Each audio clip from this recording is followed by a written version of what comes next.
രാവിലെ തന്നെ ബസ് സ്റ്റോപ്പിൽ വന്നിരുന്നപ്പം ഒരു വണ്ടി ആക്സിഡൻ്റ് ആയി കിടക്കുന്നതാണ് കണ്ടത്. അത് കണ്ടപ്പോൾ എൻ്റെ മനസ്സ് വല്ലാതെ ഡിസ്റ്റർബ്ഡായി. വേറെ എങ്ങോട്ടേക്കൊക്കെയോ ചിന്തിച്ചു പോയി.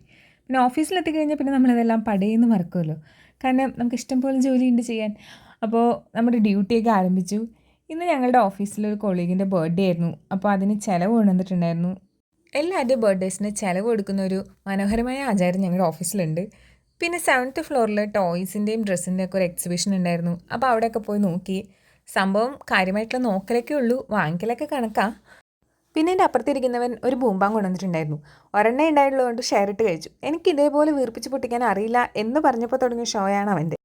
പിന്നെ ഉച്ചക്കലത്തെ ഫുഡിൻ്റെ സമയമായി. എനിക്ക് സാധാരണ പോലെ ഒരു അച്ചാറും കൂർക്കുമെഴുക്ക് വരട്ടിയും ചോറൊക്കെ തന്നെയായിരുന്നു. പിന്നെ ഓഫീസിലെത്തി ബർത്ത്ഡേക്കാരൻ കേക്കൊക്കെ കട്ട് ചെയ്തു. ഈവനിങ്ങത്തെ കോഫിയൊക്കെ കുടിച്ചു. അങ്ങനെ ഇന്നത്തെ ഓഫീസിലെ ദിവസം അവസാനിച്ച് ഞാൻ തിരിച്ച് വീട്ടിലെത്തി. ഒരു മാഗിയൊക്കെ ഉണ്ടാക്കി കഴിച്ച് ഞാൻ അങ്ങനെ ഉറങ്ങാൻ പോയി.